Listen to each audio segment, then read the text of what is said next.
So for last lecture मध्ये, in the last class, we were discuss about the seventh phylum of kingdom Animalia. सातव्या phylum बद्दल आपण study करत होतो. त्या सातव्या फायलम मधल्या ऑर्गन सिस्टम पर्यंत आपण स्टडी केलं. रिप्रोडक्शनचा पार्ट आपला त्या फायलम मधला राहिला आहे. तो रिप्रोडक्शनचा पार्ट आपल्याला आज स्टडी करायचा आहे आणि त्यानंतर सुरुवात करायची आपल्याला नेक्स्ट फायलमला, that is the Mollusca. Mollusca, Echinodermata, Hemichordata आणि कॉर्डेटा असे टोटल 4 फायलम आपले या किंगडम ॲनिमलिया मध्ये राहिले. तर त्या फायलम पैकी जो मोलस्का नावाचा फायलम आहे, त्या मोलस्का फायलम बद्दल आज आपल्याला स्टडी करायला सुरुवात करायची. बरोबर आहे. आपण जो आर्थ्रोपोडा फायलम आहे, arthropoda which is considered as the largest phylum of the kingdom Animalia. Kingdom Animalia जो एक लार्जेस्ट किंगडम आहे किंवा मोस्ट ॲडव्हान्स टाइपचा किंगडम आहे, त्या ॲडव्हान्स टाइपच्या किंगडम मध्ये, in this advance kingdom, the phylum arthropoda is the largest phylum of the kingdom Animalia. While we are also know that, or we are also clear about the smallest phylum, you know that the smallest phylum in the kingdom Animalia is Ctenophora. Ctenophora smallest, and Arthropoda is the largest phylum. In case of this Arthropoda, we know that the organisms or the animals possess a jointed appendages or jointed legs for the directed types of movement. Directed type ची movement exhibit करतात. This directed movement is carried out with the help of podas, which means a leg. These legs are in jointed form. So these organisms are termed as arthropoda. Arthros, which means a jointed, and poda, which means a leg. Jointed leg bear करणारे किंवा jointed leg possess करणारे या animals ला आपण arthropodans consider करतो. And phylum is known as the arthropoda. बरोबर आहे. तर या पर्टिक्युलर फायलम मध्ये 5 ऑर्गन सिस्टम आपण स्टडी केल्या. We were study about the 5 organ systems of these animals. Like organ system मध्ये त्यांची डायजेस्टिव्ह सिस्टम असतात. Digestive system, then circulatory system, respiratory system, excretory system and neural system. या 5 टाइपच्या organ system या organism मधल्या आपण study केल्या. त्याच्या अगोदर एक सुद्धा आपण ऑर्गन सिस्टम स्टडी केली, ज्याला आपण मस्क्युलर सिस्टम कन्सिडर करतो. पण एक कॉमन क्रायटेरिया लक्षात ठेवा, एक कॉमन पॉइंट आपल्याला लक्षात ठेवायचा आहे. As we are moving from a Porifera to the phylum Chordata, the number of organ system, the levels of organization, the level of complexity is continuously increasing. Phylum to phylum आपण note करायला की organ system evolve होत चालल्यात, त्याच्यानंतर body plan evolve होत गेलेला आहे, symmetry evolve होत गेली, डिफरंट कॅरेक्टर्स जसं ऑर्गनायझेशन त्यांच्यामधलं. ऑर्गनायझेशन सिम्पली फर्स्ट 2 फायलम मध्ये सेल्युलर लेवलचं ऑर्गनायझेशन होतं. ते only exhibit a cell level of organization, the cellular grade of organization. Later on, after this 2 phylum, tissue level चा ऑर्गनायझेशन इनकॉर्पोरेट झालं, नंतर ऑर्गन लेवलचं इनकॉर्पोरेट झालं आणि आता ऑर्गन सिस्टम लेवलचं ऑर्गनायझेशन आपण स्टडी करायला. तर या ऑर्गन सिस्टम मध्ये 5 organ systems which are present in the arthropoda are. कोणत्या ऑर्गन सिस्टम आहेत? First organ system which is present in the arthropoda is the digestive system. Digestive system. Then after digestive system, next organ system, that is a circulatory system. Then excretory system. Excretory system. After excretory system, we are dealt with, or we are studying a respiratory system. Respiratory system, and the last system which is present in this organism in the arthropoda. Arthropoda मधल्या 5 organ system. Last आहे most important, most advanced neural system. Neural system, the organ system which is controlling all other organ system of the body. त्या individual organism मध्ये जेवढ्या काही organ systems आहेत या organ सिस्टमला control आणि कोऑर्डिनेट करणारे जी ऑर्गन सिस्टम आहे तिला आपण न्यूरल सिस्टम कन्सिडर करतो. पण ऑर्गन सिस्टमच्या बाबतीत जे पॉइंट्स आपण स्टडी केले प्रत्येक ऑर्गन सिस्टम आपण डिटेल मध्ये डिस्कस केली त्यामध्ये युनिक पॉइंट लक्षात ठेवायचे आहेत. डायजेस्टिव्ह सिस्टम कंप्लीट टाइपची डायजेस्टिव्ह सिस्टम आहे. Complete digestive system has two separate opening for the injection and ejection of food material.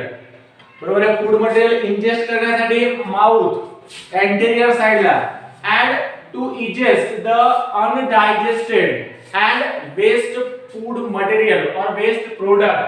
Second opening which is present at the posterior end termed as anus.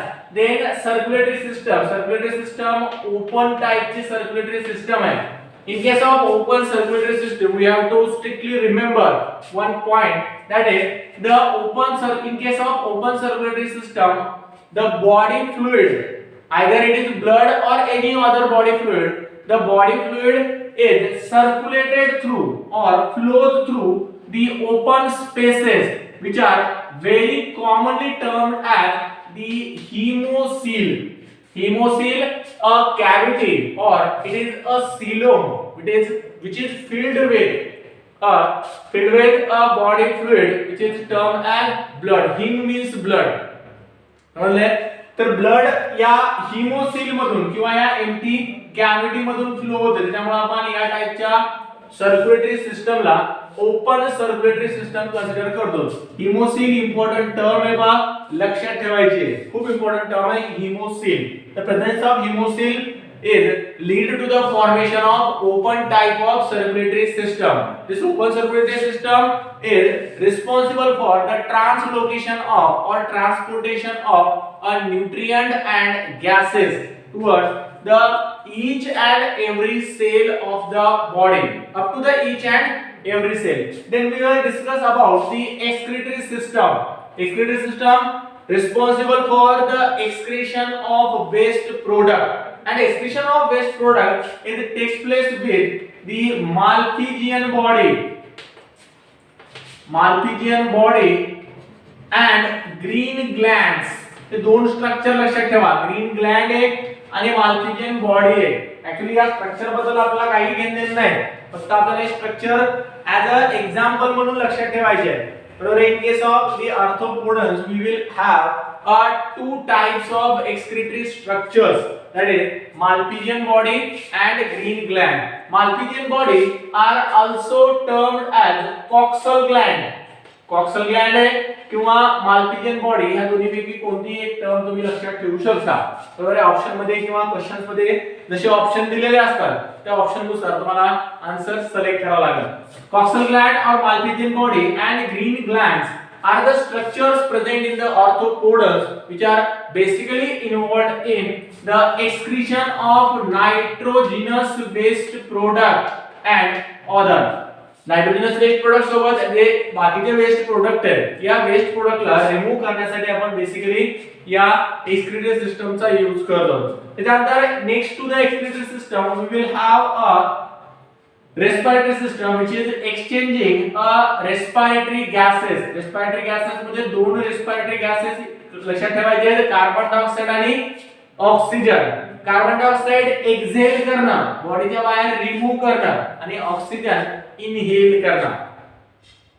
Inhalation of oxygen and exhalation of carbon dioxide it takes place with the respiratory system. This respiratory system consisting of a certain organs in a different types of organism or in a different types of individuals. They may possess a lungs. Lungs एक unique type चे lungs आपण त्या lungs ला book lungs consider करतो. They may possess a book lungs or book gills. Book gills आहेत, book lungs आहेत. या त्याच्यानंतर सिंपल फक्त गिल्स सुद्धा आहे, simply gills and simply lungs असे दोन स्ट्रक्चर आहेत. त्यासोबत युनिक टाइपचे जे लंग्स असतात त्यांना बुक लंग्स म्हणतो आपण, आणि एक युनिक टाइपचे जे गिल्स असतात त्यांना बुक गिल्स म्हणतात. जनरली aquatic ऑर्गॅनिझम असेल तर गिल्स प्रेझेंट असतात, and if the organism is terrestrial then it may have a lungs. बरोबर आहे, लंग्स जसं आपल्याकडे लंग्स आहेत तसं यांच्याकडे सुद्धा लंग्स प्रेझेंट आहेत. आणि युनिक टाइपचे एक थोडंसं युनिक स्ट्रक्चर असणार. आपण लंग्स बद्दल स्टडी करणार, रेस्पिरेशन आपण स्टडी करणार आहे. तर त्या रेस्पिरेशन मध्ये आपण या लंग्स बद्दल स्टडी करणार. लंग्स पण आपल्याला बाकीच्या या युनिक टाइपच्या लंग्स बद्दल डिस्कस करायचं नाही. We are strictly dealt with the respiratory system of human beings in the chapter respiration. Gills are present in the aquatic animals for the exchange of gases. They can exchange the gases within the water or in the aquatic system. बरोबर आहे, aquatic system मध्ये किंवा aquatic environment मध्ये जे gases चे exchange करायचे आहे, ते gases चे exchange करण्यासाठी gills आणि टेरिस्ट्रियल एन्व्हायरमेंट मध्ये गॅसेस एक्सचेंज करण्यासाठी लंग्स प्रेझेंट आहेत. त्यानंतर पहा या ऑर्गन सिस्टम नंतर एक शेवटचे ऑर्गन सिस्टम जे आपण कन्सिडर करतो, ज्याला आपण न्यूरल सिस्टम कन्सिडर करतो. This neural system is basically involved in the control and coordination of this entire organ system.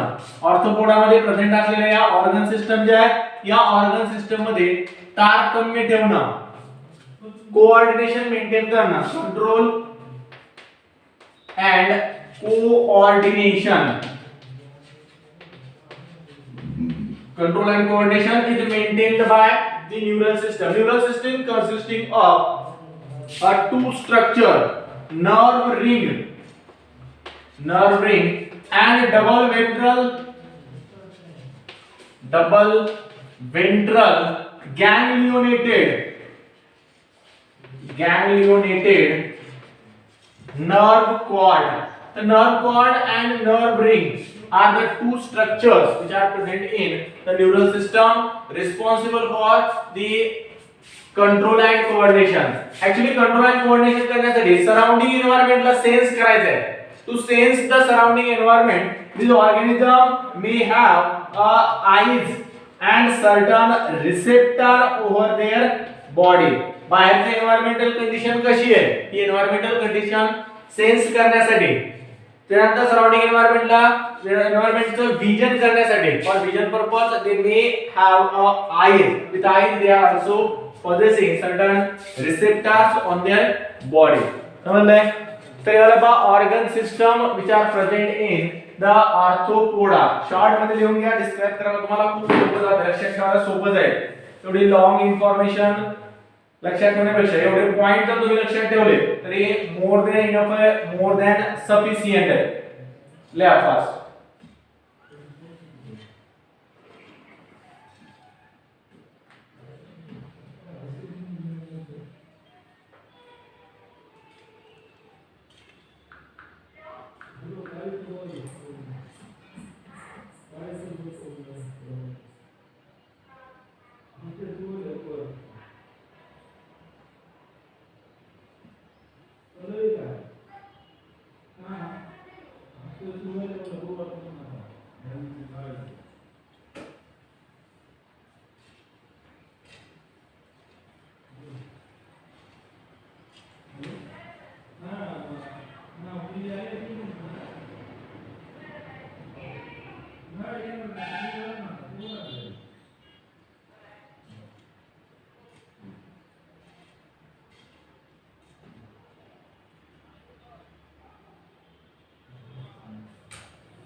झाले राठोड, कटारे, किसा, गबाळे. बर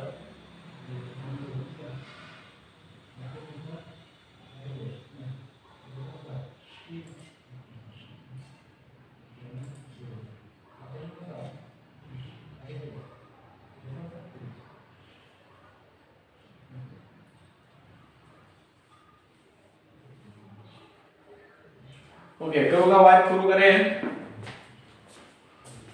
After the organ systems, we are going to start with the new part of the phylum Arthropoda, that is the reproduction in Arthropoda. Reproduction सुद्धा खूप unique आहे आणि important सुद्धा आहे. So थोडंसं व्यवस्थित लक्ष द्या. Reproduction in arthropoda. Reproduction in arthropoda. Arthropoda. If we consider the process of reproduction in arthropoda, most of the arthropoda, mostly or generally, they reproduce by means of sexual reproduction. Arthropodans reproduce by means of sexual reproduction. The process of sexual reproduction is considered as, the mode of sexual reproduction is considered as the advanced mode of reproduction. It is a advanced reproductive mode. Advanced types of reproductive mode in which or during this reproduction mode the variation or the diversity can be introduced in the organisms. रिप्रोडक्शनच्या प्रोसेसनच living organism मध्ये आपण variation create करू शकतो. आणि कोणता मोड आहे रिप्रोडक्शनचा रे जो व्हेरिएशन क्रिएट करू शकतोय?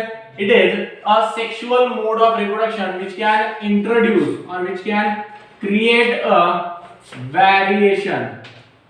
It can create a variation in the individuals which are belonging to the same species. Within the species आपल्याला जो डिफरन्स पाहायला मिळतोय, this difference is created by sexual reproduction. Arthropoda मध्ये सेक्शुअल रिप्रोडक्शन जे perform केलं चाललंय, या सेक्शुअल रिप्रोडक्शनच्या पर्पज साठी या इंडिव्हिज्युअल्स मध्ये all the individuals which are belonging to the arthropoda they exhibit a sexual dimorphism. Sexual dimorphism, or they may exhibit the polymorphism also. In certain individuals we will found a polymorphism condition. आता पहा, sexual dimorphism म्हणजे काय? एकाच same species शी belong करणारे जे individuals आहेत, those individuals which are belonging to the same species but exist in a two basic form. Same species she belong करायले but exist in two forms. These two forms are the male and female. Male and female organism. Generally on the basis of their sexual character. Sexual character च्या बेसिसवर. Sexual character और simply reproductive जे characters आहेत, या reproductive character किंवा sexual कॅरेक्टरच्या बेसिसवर एकाच स्पीसीज मध्ये आपण दोन टाइपचे इंडिव्हिज्युअल कन्सिडर करायलो. If the species possess a two types of individual on the basis of their sexual character or reproductive character, we say that this species exhibit a sexual dimorphism. Two types आहेत, दोन असतात तर dimorphism, तीन असतात तर trimorphism, tetramorphism and so on up to polymorphism. More than two type, more than three type जर असतात तर आपण त्याला पॉलीमॉर्फिझम कन्सिडर करतो. तर सेक्शुअल डायमॉर्फिझम सुद्धा आणि with sexual dimorphism they are also exhibit a polymorphism in case of species in a single species. Dimorphism म्हणजे लक्षात आलं का, मेल आणि फिमेल, मेल अँड फिमेल या दोन टाइपचे इंडिव्हिज्युअल एकाच सेम स्पीसीज मध्ये प्रेझेंट आहेत. Sexual dimorphism is also exhibited by the human beings. Human being मध्ये सुद्धा आपल्याला सेक्शुअल डायमॉर्फिझम पाहायला मिळते. मेल आणि फिमेल असे दोन सेपरेट टाइपचे इंडिव्हिज्युअल्स प्रेझेंट आहेत. जनरली आपण पाहतो सेक्शुअल रिप्रोडक्शनची जी प्रोसेस आहे, the process of sexual reproduction involve a two parents. दोन पर्टिक्युलर पॅरेंटल ऑर्गॅनिझम या सेक्शुअल रिप्रोडक्शनच्या प्रोसेस मध्ये इन्व्हॉल्व असतात. एक मेल पॅरेंट आहे, दुसरा फिमेल पॅरेंट आहे. Both these parents on attaining the sexual maturity, or when these arthropods attain a sexual maturity, produce a two types of gamete. They produce a two type of gamete, that is the male gamete and female gamete. Male and female gamete. Both these gametes, male and female gamete, will fuse with each other. These gametes fuse with each other to form a zygote. काय करतात? Zygoteचं formation करतात. And this zygote will later on form a new individual or new offspring. Naveen offspring किंवा नवीन individual produce करण्यासाठी या दोन्ही gametes आपल्याला काय करावं लागेल? फ्युजन करावं लागेल. ही सेक्शुअल रिप्रोडक्शनची प्रोसेस आहे. ज्या प्रोसेस मध्ये दोन डिफरंट टाइपचे गॅमेट प्रोड्यूस केले झाले, गॅमेट एकमेकांसोबत फ्यूज झाले, फ्यूज होऊन झायगोट तयार झाला, झायगोट पासून पुढे नवीन ऑफस्प्रिंग तयार झाला by the process of mitotic cell division. समजलंय? आता पहा, सेक्शुअल रिप्रोडक्शनची प्रोसेस तर आपल्या लक्षात आली. आता आर्थ्रोपोड्स मध्ये सुद्धा सेक्शुअल रिप्रोडक्शन एक्झिबिट केलं जात आहे.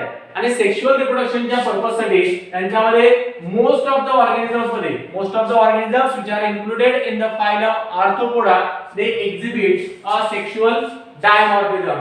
सेक्शुअल डायमॉर्फिझम ना दोन टाइपचे इंडिव्हिज्युअल प्रेझेंट आहेत आणि हे दोन्ही टाइपचे इंडिव्हिज्युअल दोन डिफरंट टाइपचे गॅमेट काय करतात? प्रोड्यूस करतात. आता सेक्शुअल डायमॉर्फिझम सोबत आणखी एक कंडिशन आपल्याला पाहायला मिळते. There are certain arthropods which exhibit a polymorphism. Polymorphism म्हणजे काय? आता थोडीशी युनिक कंडिशन आहे बघा. काय युनिक कंडिशन आहे?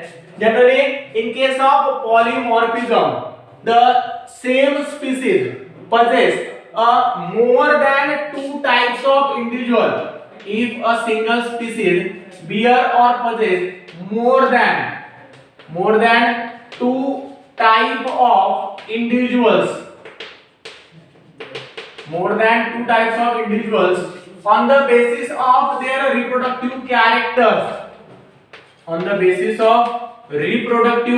characters, these types of species are said to be exhibiting a polymorphism condition.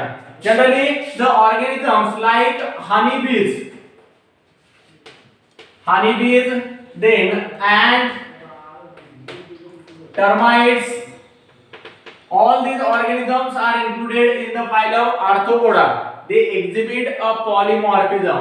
Honeybees, in case of honeybees, we will found a three type of individual. One is a male, then female, and third type of individual which is considered as a drone. बरोबर आहे? Drone टाइपचा एक individual असते जो स्टराइल आहे, which is unable or which is not capable to reproduce. Sterlite honeybee आपण reproduction ज्याला study केलता living ऑर्गॅनिझमची property मध्ये, त्यावेळेस त्या हनीबीजचे एक्झाम्पल आपण दिलं. तर त्या हनीबीज मध्ये आपल्याला सेक्शुअल डायमॉर्फिझम पाहायला मिळते. डिप्लॉइड, हॅप्लॉइड आणि हॅप्लॉइड अशा तीन कंडिशन आपल्याला पाहायला मिळतात. डिप्लॉइड, हॅप्लॉइड दोन टाइपचे इंडिव्हिज्युअल असतात. एक असते हॅप्लॉइड इंडिव्हिज्युअल मेल आणि दुसरा एक हॅप्लॉइड असते इंडिव्हिज्युअल जो मेल सुद्धा नाही आणि फिमेल सुद्धा नाही, स्टराइल टाइपचा इंडिव्हिज्युअल आहे. इंटरमिडिएट टाइपचे इंडिव्हिज्युअल आपण त्याला कन्सिडर करतो. बरोबर आहे? इंटरमिडिएट इंडिव्हिज्युअल तुम्हाला काही सांगण्याची गरज नाही, तुम्हाला चांगल्या प्रकारे माहिती आहे. तर तसे इंटरमिडिएट इंडिव्हिज्युअल या हनीबीज मध्ये, त्याच्यानंतर ऍंट मध्ये, टर्माइट्स मध्ये. बरोबर आहे? लक्ष्मी बॉम्ब पिक्चर आलता बाताशा अक्षय कुमारचा, सगळ्यांना माहिती आहे, सांगायची गरज नाही. तर थर्ड टाइपचे जे इंडिव्हिज्युअल्स असतात या थर्ड टाइपच्या इंडिव्हिज्युअल्सला तीन टाइपचे इंडिव्हिज्युअल जर प्रेझेंट असतात तर आपण ट्रायमॉर्फिझम कंडिशन कन्सिडर करतो. ह्यूमन बीइंग्स मध्ये ॲबनॉर्मॅलिटी आहे, but in case of honeybees it is a normal condition. That is having the three types of individual in a same species. Apis म्हणतो आपल्याला. Apis dorsifera, Apis mellifera, Apis indica are the different species of honeybees, which all these species actually exhibiting a natural sexual trimorphism condition. Naturally the sexual trimorphism ची condition काय करतात? Exhibit करतात. ant मध्ये सुद्धा same condition आहे, termites मध्ये सुद्धा same condition observe होते आपल्याला. Same condition will be found in all these organisms, that is the polymorphism. Again, one more important term should be remembered about these honeybees, that is honeybees produce a individual without the fusion of gamete. the haploid type of individual in case of honeybee. Haploid individual in honeybees are produced by a special process. Produced by a special process that is parthenogenesis. Now what is mean by this parthenogenesis? Parthenogenesis or parthenocarpy is the production of offspring without the fusion of gamete. Gamete चं fusion न करता नवीन individual produce करणं. हाउ it is possible? कसं possible आहे पहा. Generally आपण पाहतो जे दोन इंडिव्हिज्युअल आहेत, मेल आणि फिमेल जे इंडिव्हिज्युअल्स आहेत, या मेल फिमेल इंडिव्हिज्युअलनं गॅमेटचं प्रोडक्शन केलं. मेल इंडिव्हिज्युअलनं मेल गॅमेट प्रोड्यूस केले, फिमेल इंडिव्हिज्युअलनं फिमेल गॅमेट प्रोड्यूस केलाय. If a single gamete of either male or female is capable of dividing mitotically, if it has undergo the repeated mitotic division वाले mitosis न multicellular structure एकाच gamete पासून तयार झाले. या multicellular structure पासून पुढे पूर्ण इंटायर कंप्लीट इंडिव्हिज्युअल जर तयार होत असेल तर त्या टाइपच्या रिप्रोडक्शनच्या प्रोसेसला आपण पार्थेनोजेनेसिस कन्सिडर करतो किंवा पार्थेनोकार्पी कन्सिडर करतो. काय पार्थेनोजेनेसिस किंवा पार्थेनोकार्पी ऍक्च्युअली बा it is not a completely sexual और अ असेक्शुअल रिप्रोडक्शन. कंप्लीटली सेक्शुअल सुद्धा नाही आणि कंप्लीटली असेक्शुअल सुद्धा रिप्रोडक्शन नाही. दोन्हीच्या इंटरमिडिएट रिप्रोडक्शनचा मोड आहे. कसा इंटरमिडिएट रिप्रोडक्शनचा मोड आहे? सेक्शुअल रिप्रोडक्शन मध्ये आपण सांगतो गॅमेट्सचं फॉर्मेशन आणि फ्युजन इन्व्हॉल्व. बरोबर आहे. The process of sexual reproduction involve the formation as well as the fusion of gamete. Formation सुद्धा आणि फ्युजन सुद्धा. Formation and fusion of gametes are involved in the process of sexual reproduction. Why asexual reproduction मध्ये गॅमेटचं formation सुद्धा नाही आणि fusion सुद्धा नाही. पण इथं गॅमेटचं फॉर्मेशन व्हालंय पण फ्युजन व्हालंय का? म्हणजे गॅमेटचं फॉर्मेशन झालं म्हणजे सेक्शुअल रिप्रोडक्शन आहे आणि गॅमेटचं फॉर्मेशन पुढे गॅमेटचं फ्युजन होत नाही म्हणजे पुढे असेक्शुअल रिप्रोडक्शन आहे. Half sexual half asexual. तर कंप्लीटली सेक्शुअल सुद्धा नाही आणि कंप्लीटली असेक्शुअल सुद्धा नाही. इंटरमिडिएट टाइपचा रिप्रोडक्शनचा मोड आहे ज्याला आपण पार्थेनोजेनेसिस म्हणतो. सेक्शुअल रिप्रोडक्शन गॅमेट प्रोड्यूस करण्यासाठी ऍक्च्युअली सेक्शुअल रिप्रोडक्शन करायचं असतं त्यांना, but they may produce a individual without the fusion of gamete, so they do not need to search their reproductive partner. त्यांना त्यांचा रिप्रोडक्टिव्ह पार्टनर शोधण्याची गरजच नाही कारण एकच सिंगल पार्टनर गॅमेट प्रोड्यूस करून नवीन प्रोजेनी काय करणार आहे? प्रोड्यूस करणार आहे. बरोबर आहे. आयदर मेल इंडिव्हिज्युअल और female individual can directly produce a individual or can directly produce a offspring without the fusion of gamete. One single individual is sufficient for to produce a progeny.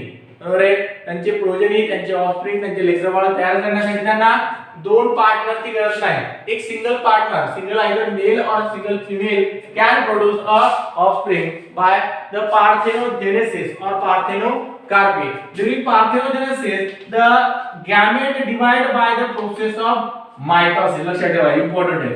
Gametes divide by the process of mitosis which will lead to the formation of a multicellular structure. This multicellular structure later on the process of either direct or indirect development. Direct किंवा indirect development ना नवीन progeny किंवा नवीन offspring काय केलं जातं? Produce केला जातो. Direct development indirect development दोन्ही टाइपचे डेव्हलपमेंट आपल्याला या ऑर्गॅनिझम्स मध्ये पाहायला मिळतात. पण basically if we consider the fertilisation and development after रिप्रोडक्शनच्या प्रोसेस मध्ये फर्टिलायझेशन आणि डेव्हलपमेंट या दोन इव्हेंट आपल्याला कन्सिडर करायचे पहा. If we consider the process of fertilisation, the process of fertilisation in case of Arthropoda is mostly internal which is takes place within the body of female individual. Fertilization काय आहे? Fertilization is basically the fusion of male and female gamete. दोन haploid टाइपचे gametes आहेत. या दोन गॅमेटच्या फ्युजनच्या प्रोसेसला आपण fertilisation consider करतो और it may also termed as syngamy. The process of syngamy or the process of fertilization is internal. कशी प्रोसेस आहे ती इंटरनल प्रोसेस आहे आणि इंटरनल म्हणजे इनसाइड ला होणार आहे आणि इनसाइड ला कुठे होणार आहे it is occur with in the body of female individual fertilization is internal occur within the body of female individual while the development may be direct or it may be indirect development direct है किंवा indirect है direct development मध्ये काय होतं zygote readily give rise to the new offspring or adult individual बरोबर आहे zygote directly get converted into a younger or adult individual then this type of development is considered as direct development and if the zygote will undergo the repeated process of metamorphogenesis जर zygote मध्ये metamorphogenesis होत असेल metamorphogenesis म्हणजे initially एक form करणं एक पासून larvae produce करणं लार्वी पासून कॅटरपिलर प्रोड्यूस करणं आणि कॅटरपिलर पासून फायनली नवीन इंडिव्हिज्युअल प्रोड्यूस करणं किंवा अडल्ट इंडिव्हिज्युअल प्रोड्यूस करणं या टाइपची जी डेव्हलपमेंट असते सक्सेसिव्ह स्टेजेस मधून जाणं बरोबर आहे if the organism is passes through a various successive stage to reach up to a adult individual then this type of development is considered as the indirect development and if individuals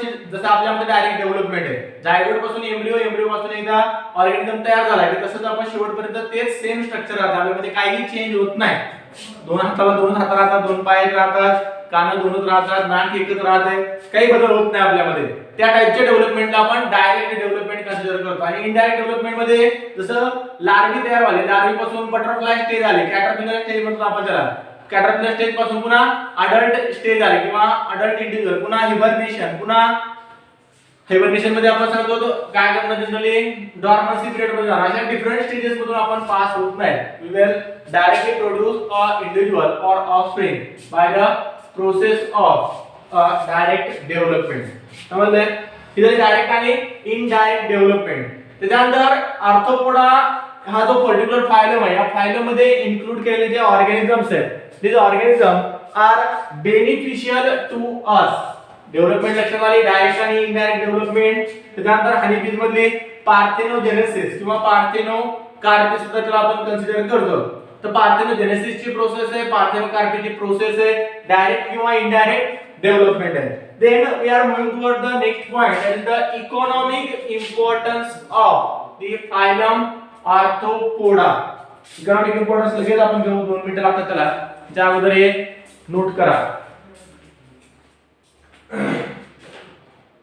economic importance मध्ये या arthropoda फायलमचे economic uses आपल्याला study करायचे आहेत there are certain organisms which are included in this phylum are economically important organism मध्ये कोणते होते honey बीज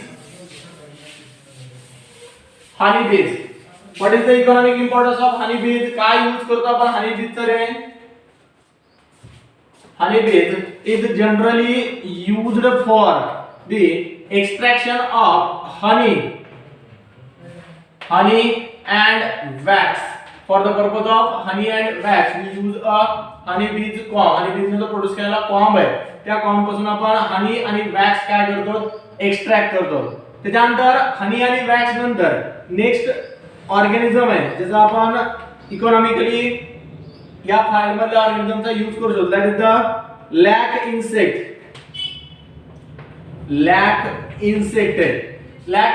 is commonly used to produce a lac एक अगोदर आपण सुद्धा यूज करतात त्याचा जे कॉन्फिडेन्शियल डॉक्युमेंट्स असतात या कॉन्फिडेन्शियल डॉक्युमेंटला सील करण्यासाठी या लॅकचा यूज करतात रेड कलरचा तो सबस्टन्स आहे त्याचा यूज केला जात आहे तुमच्या बोर्डच्या जे एक्झाम्स असतात त्यामध्ये जे पेपर वगैरे असतात त्या लॅकने सील करून आलेले पेपर्स असतात बरोबर ती लॅक एकदा काढतो पण आपल्याला त्याला जोडता येत नाही स्टिक करता येत नाही समजले तर त्या लॅक इन्सेक्ट पासून आपण तो रेजिन लाइक सबस्टन्स एक आयसोलेट करतो किंवा त्यापासून आपण एक्सट्रॅक्ट करतो it is actually a excreta of these animals, त्या animals ने excrete केलेले excretory substances आहेत, त्या substances चा आपण वेगवेगळ्या पर्पज साठी, त्यानंतर तुमच्या लॅबचा यूज आपण बँगल्स तयार करण्यासाठी, त्याच्यानंतर ज्वेलरी असते, त्या ज्वेलरी मध्ये सुद्धा लॅबचा खूप कॉमनली यूज केला जात आहे.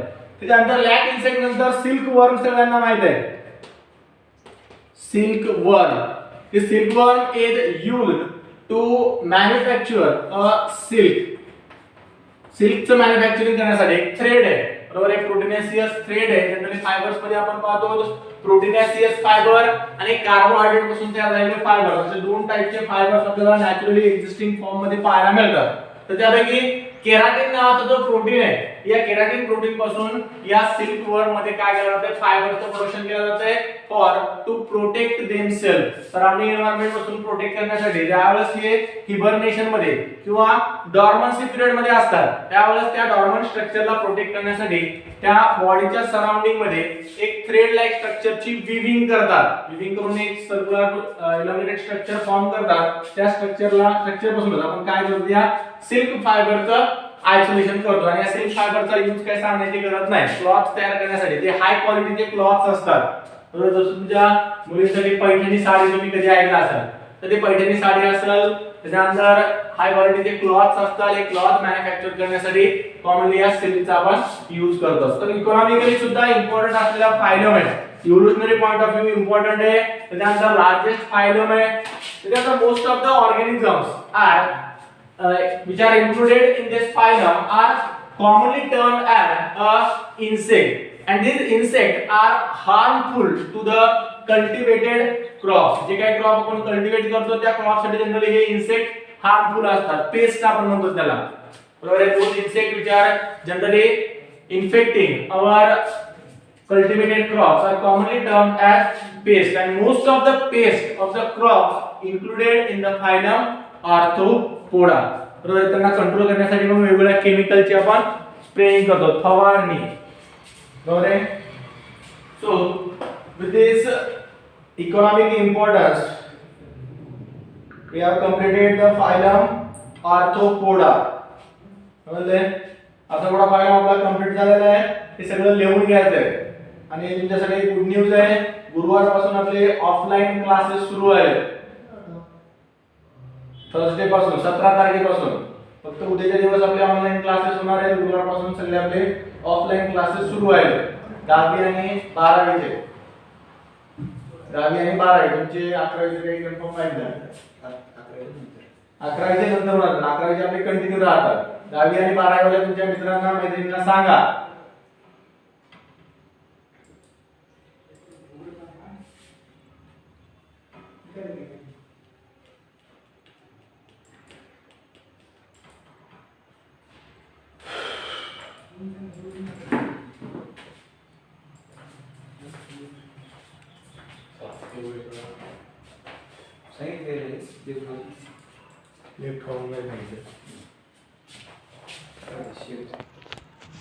करू का डायरेक्ट?